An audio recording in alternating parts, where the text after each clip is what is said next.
Guys कैसे हैं। उम्मीद करता हूं कि आप खैरियत के साथ होंगे। इंशाल्लाह आज की वीडियो के अंदर हम लोग सेंट्रल नर्वस सिस्टम के न्यूरोग्लिया पर बात करेंगे। तो न्यूरोग्लिया क्या चीज़ होती है मैं आपको बताता हूं। तो इसके दो पार्ट्स में बनाऊंगा ताकि आप डिटेल से समझ सकें, क्योंकि एस्ट्रोसाइट्स को समझना आपके लिए थोड़ा इंपॉर्टेंट है। वो थोड़ा अहम कंसेप्ट है, ठीक है, थोड़ा सा आपके लिए ट्रिकी भी रहेगा। तो एस्ट्रोसाइट और इसका इंट्रोडक्शन आज के इस वीडियो में पहले पार्ट में, और बकाया जो 3 सेल्स हैं यानी कि आपके ओलिगोडेंड्रोसाइट्स, माइक्रोग्लिया और एपेंडाइमल सेल्स, इनको हम नेक्स्ट लेक्चर में देख लेंगे। तो बड़े ध्यान से देखिएगा इसको। जो आपका सेंट्रल नर्वस सिस्टम है उसमें आपका न्यूरॉन्स प्रेजेंट होते हैं, ठीक है। न्यूरॉन्स तो आपके प्रेजेंट होते हैं, लेकिन न्यूरॉन्स के अलावा इसमें आपके पास और क्या क्या चीज़ प्रेजेंट होती है ये आप ज़रा समझ लें। न्यूरॉन्स तो प्रेजेंट होते हैं, लेकिन रिसेंट स्टडीज़ के मुताबिक इसके अंदर आपके पास कुछ नॉन एक्साइटेबल ग्लायल सेल्स होते हैं जो इस न्यूरॉन्स को सपोर्ट कर रहे होते हैं, सही है। तो सपोर्ट प्रोवाइड करने वाले इन सेल्स को आप न्यूरोग्लिया का नाम देते हैं, सही है। तो अब अक्सर लोग ये कहते हैं कि ये आपके पास जो है वो जो ब्रेन टिशू का जो वॉल्यूम है उसका 1/4% बनता है, ठीक है। यानी कि इसका क्वार्टर तक बनाता है। लेकिन अगर मैं बात करूं आपके पास एक दूसरी बात की, तो अक्सर लोग कहते हैं कि यह आपके पास ब्रेन टिशू का जो है ना वो हाफ़ वॉल्यूम 1/2 बनाता है, सही है।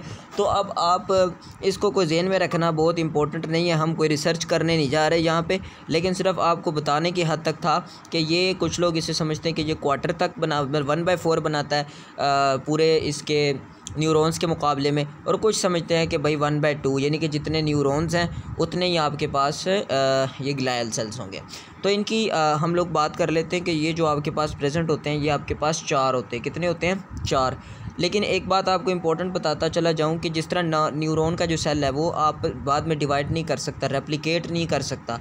ऑन दी अदर हैंड जो न्यूरोग्लिया है वो रेप्लिकेट कर सकते, अपनी पूरी लाइफ के अंदर अपने आप को डिवाइड कर सकते हैं, ठीक है। तो ये इसकी एक ख़ास प्रॉपर्टी है, ठीक है। इसीलिए हमने बोला ना ये नॉन एक्साइटेबल होते हैं, ठीक है। ये इसके हमारे पास 4 होते हैं। ये जो 4 हमने यहाँ पे लिखे हुए हैं, इसे आप याद करने का तरीका है ओलीमिया। क्या याद रखना है आपने? OLEMIA, ओलीमिया, ठीक है जी। हर किसी का एक अपना निमोनिक होता है, अपने हिसाब से फिर याद रख सकते हैं। तो ओलीमिया से आप इसे याद रखें जी। तो या आप इस तरह याद रखें रहे ओ मियाँ से, ठीक है। तो ओ जनाब, ओ से ओलिगोडेंड्रोसाइट, एम से आपके पास आ जाएंगे माइक्रोग्लिया, उसके बाद ई से एपेंडाइमल सेल्स, और ए से आपके एस्ट्रोसाइट्स आ जाएंगे। तो आइए ज़रा अब हम एस्ट्रोसाइट्स की तरफ बढ़ते हैं और देखते हैं कि आपके पास एस्ट्रोसाइट्स क्या होते हैं। तो ये देखें आपके पास इस स्लाइड के अंदर हम लोगों ने कुछ बातें की हैं, इन्हें इंट्रोडक्शन में आप समझें। ये एक मेन सपोर्टिंग टिश्यू होता है, ठीक हो गया एस्ट्रोसाइट। ये एस्ट्रो का मतलब ना एस्ट्रोनॉमी हम पढ़ते हैं, जिस तरह सितारों की स्टडी को एस्ट्रोनॉमी कहते हैं, इसी तरह हमारे पास ये जो आपका एस्ट्रोसाइट होता है ना, ये आपका स्टार लाइक शेप होती है इसकी। अब ज़रा आप ये ग्रीन वाले को देखें ना, ये स्टार की तरह लग रहा है कि नहीं लग रहा? नहीं लग रहा तो आप कमेंट करें, अभी करें, ठीक है। ये देखो ना, अब स्टार किस तरह होता है ये आपको पता है कि भाई स्टार इस तरह होता है। ये देखें हर तरफ उसकी मतलब वो निकली हुई होती हैं ब्रांचिंग टाइप। तो ये भी बिल्कुल इसी तरह का, ये इसकी भी ब्रांचिंग ही निकली हुई है हर तरफ। तो आपको इसमें समझना है कि ये क्या है। एक आपके पास एस्ट्रोसाइट सेल्स इस तरह का होता है। तो चलिए अब एक और चीज़ आपको दिखा देते हैं। फिर इसकी जो स्लाइड में लिखा है कि इसके अंदर कुछ जो ब्रांचिंग इसकी निकली हुई होती है। फॉर एग्जांपल ये अगर आपका एक एस्ट्रोसाइट है तो इस एस्ट्रोसाइट के अंदर आपके पास कुछ इसकी ब्रांचिंग निकली हुई है। फॉर एग्जांपल ये ब्रांचिंग, ये तो ऐसे एग्जांपल दे रहा हूँ। तो ये जो इसकी ब्रांचिंग्स निकली हैं बेसिकली ये इनको हम प्रोसेस कहते हैं। क्या कहते हैं? प्रोसेस कहते हैं। और ये जो प्रोसेस होते हैं ये जब लास्ट पर जाता है, इसकी टर्मिनल पार्ट आ रहा होता है या इसका जो एंड पार्ट आ रहा होता है, इसकी जो फ्री एंड्स होते हैं, तो वो उसके कुछ प्रोसेसेस जो हैं वो एंड पर एक स्वेलिंग सी बना देते हैं। क्या बना देते हैं? स्वेलिंग सी बना देते हैं। उनको हम लोग क्या कहते हैं? उनको हम लोग नाम देते हैं फुट प्रोसेसेस का। क्या नाम देते हैं? फुट प्रोसेसेस का। तो ये जो इसकी ब्रांचिंग निकल रही हैं ये क्या बना देती हैं? कुछ स्वेलिंग्स बना देती हैं लास्ट पर, उनको हम क्या नाम देते हैं? फुट प्रोसेसेस का। और ये ब्लड ब्रेन बैरियर बनाने में एक इंपॉर्टेंट रोल प्ले करती है। ये देखो आप, ये न्यूरॉन्स को कैसे सपोर्ट प्रोवाइड करे। एक न्यूरॉन ये पड़ा है, एक न्यूरॉन ये पड़ा है, तो ये उनके साथ अटैच है और उसमें से इसकी ब्रांचिंग निकल के ये कैपिलरी के साथ यहाँ पे ये अटैच हुई हुई हैं, ठीक है। ये कैपिलरी के साथ अटैच हुई हुई हैं। ये ब्लड ब्रेन बैरियर कैसे बनाती हैं आइए देखते हैं नेक्स्ट स्लाइड के अंदर। ये स्लाइड भाईजान आपके लिए समझना बच्चा बहुत ज़रूरी है, क्योंकि अगर आप इसको नहीं समझते तो आप एस्ट्रोसाइट को नहीं समझ सकते, सही है। तो आपको पहले मैं ज़रा कॉन्सेप्ट की दुनिया में लेके जाता हूँ। ये आपके पास है, फॉर एग्जांपल ये जो सर्कल मैंने ग्रीन में बना के दिया आपको, ये आप समझ लें कि इसके अंदर ब्लड प्रेजेंट है, ठीक है। ये ब्लड कैपिलरी से आप मान लें, मान लिया आपने। चलो ये तो बहुत अच्छी बात है। इसके बाद हम अगली बात करते हैं। इसके ऊपर एक ना छोटी लेयर है ये ब्लू कलर की, आप इसे समझ लें कि ये इस ब्लड की जो है ना वो कैपिलरी वॉल है, यानी कि इसकी ब्लड कैपिलरी की वॉल है ये। ठीक हो गया, ये आपने समझ लिया। अब एक और बात आपने ज़रा समझनी है, वो भी बड़े ध्यान से समझनी है। ठीक है, वो क्या है जी, वो आपने ये समझनी है कि ये आपके पास है एक फॉर एग्ज़ाम्पल न्यूरॉन है। ठीक है, ये आप मान गए इस बात को। ठीक है, ये तो आपने बहुत अच्छा किया, ये आपका एक न्यूरॉन बन गया। ठीक है, मैं इसको ज़रा क्या करता हूँ आपकी आसानी के लिए एन लिख देता हूँ। ये आपका न्यूरॉन बन गया, इसके अंदर आपका ब्लड आ गया, मैंने बी लिख दिया।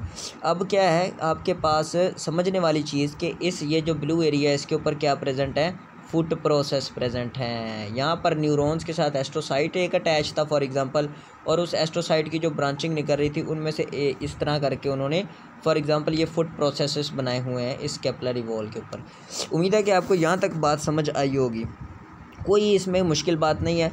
यहाँ पर आपके पास एक न्यूरॉन प्रेजेंट है। ठीक है, और न्यूरॉन्स जो है उसके साथ एस्ट्रोसाइट लगा हुआ है, और एस्ट्रोसाइट क्या कर रहा है आपके पास, ये देखें, ये आपका एस्ट्रोसाइट है और एस्ट्रोसाइट ने फुट प्रोसेसेस लगाए हुए हैं। ये आपके पास क्या है, FP लिख दिया मैंने, फुट प्रोसेसेस बनाए हुए हैं।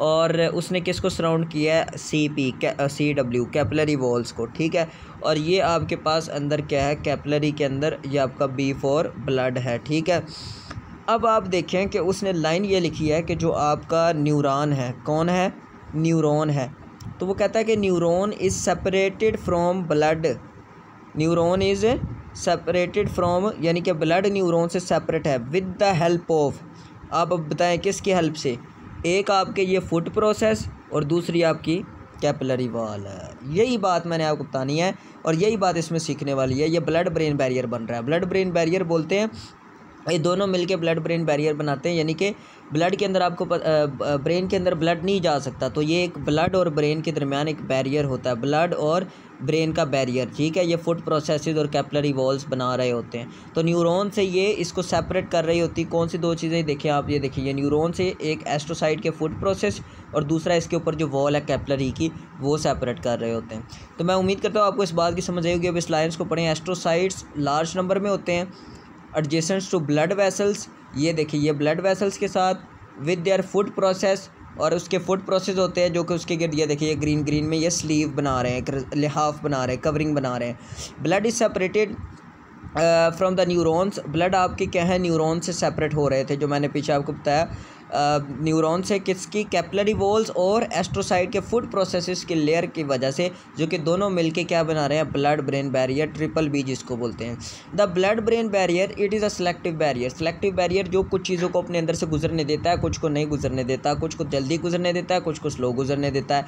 तो ये एक सेलेक्टिव बैरियर होता है जो ब्रेन को जो टॉक्सिक चीज़ें हैं उनसे बचाता है। चूँकि आप देखें ना, कोई चीज़ दिमाग में घुस जाती है तो फिर दिमाग सबको कंट्रोल कर रहा है, वैसे ही बंदा ऊपर पहुँच जाता है, उसकी एयर टिकट कट जाती है। तो इसलिए टॉक्सिक सब्सटेंसेस से बचाने के लिए आपका ब्लड ब्रेन बैरियर प्रेजेंट होता है। इसी तरह एक बंदा है वो जनाब बैठ जाता है और फिर वो बेचारा जो है ना, वो उसके सामने जब देग आती है, कोई खाना शाना आता है, वो जनाब उस पर टूट पड़ता है। तो खाने के बाद आपको पता है कि ब्लड में ना कुछ वेरिएशंस आती हैं, केमिकल वेरिएशंस आती हैं, तो वो केमिकल वेरिएशंस जो ब्लड में आती है ये ना हो कि वो ब्रेन को भी मुतासिर करे, तो इसीलिए इसमें ब्लड ब्रेन बैरियर होता है जो इसको रोकता है इस चीज़ों को करने से। उसके बाद इसमें आपके पास क्या होता है कि जो आप कुछ ना कुछ ज़िंदा रहने के लिए भी तो चाहिए ना, डिमांड क्या है, सेल को ज़िंदा रहने के लिए ऑक्सीजन चाहिए जो अल्टीमेट आपको एनर्जी प्रोवाइड करेगी। आपको पता है ATP वगैरह जो सारा कुछ जनरेशन होती है। तो अब यहाँ पे ऑक्सीजन, कार्बन डाइऑक्साइड, अल्कोहल्स या बारबीचुरेट्स या ग्लूकोज या लाइपोफिलिक सब्सटेंसेस जो है वो बड़ी तेज़ी से इस ब्लड ब्रेन बैरियर में से गुजर जाते हैं। ठीक है, बहुत तेज़ी से, क्योंकि ये उसे अलाउ करती है ये ब्लड ब्रेन बैरियर। लेकिन जो आपके बड़े बड़े मालिक्यूल्स हैं, ड्रग्स हो गई या इनऑर्गेनिक आयंस हो गए, अमीनो एसिड्स वगैरह कुछ, वो बड़ी स्लोली इस ब्लड ब्रेन बैरियर में से पास करते हैं। ठीक है, ये कोई एस्ट्रोसाइट की कहानी थी जो हम लोगों ने डिस्कस करनी थी। उम्मीद करता हूँ कि यार आपको बात समझ में आई होगी। अगर अब भी बात समझ में नहीं आई तो कमेंट कर लो भाई, तुम्हारा डाउट मैं क्लियर कर दूँगा। तो अगर वीडियो अच्छी लगी आप चैनल को सब्सक्राइब कर सकते हैं। इंशाल्लाह मज़ीद इस पर वीडियो आती रहेगी क्योंकि गेम कॉन्सेप्ट की है। इंशाल्लाह मिलेंगे नेक्स्ट लेक्चर में, अब तक के लिए इतना ही, अल्लाह हाफ़िज़।